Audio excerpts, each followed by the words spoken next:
Councillor বৃন্দেরা।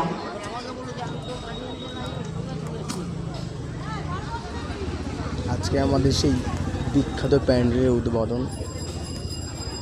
আপনাদের সকলকে আমরা প্যান্ডেল দেখতে আসবেন। সাদর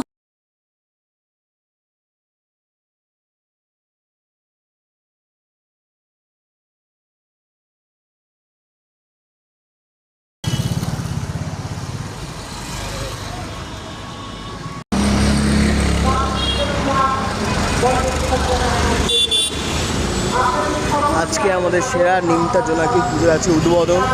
সকলে অবশ্যই এখানে আসবেন আমাদের বিরাটির সেরা পুজো দেখতে। বিরাটি এটা হচ্ছে কামারহাটি, বিরাটির মাঝহাটি সেরা প্যান্ডেল নিমতা জোনাকি, অবশ্যই দেখতে আসবেন।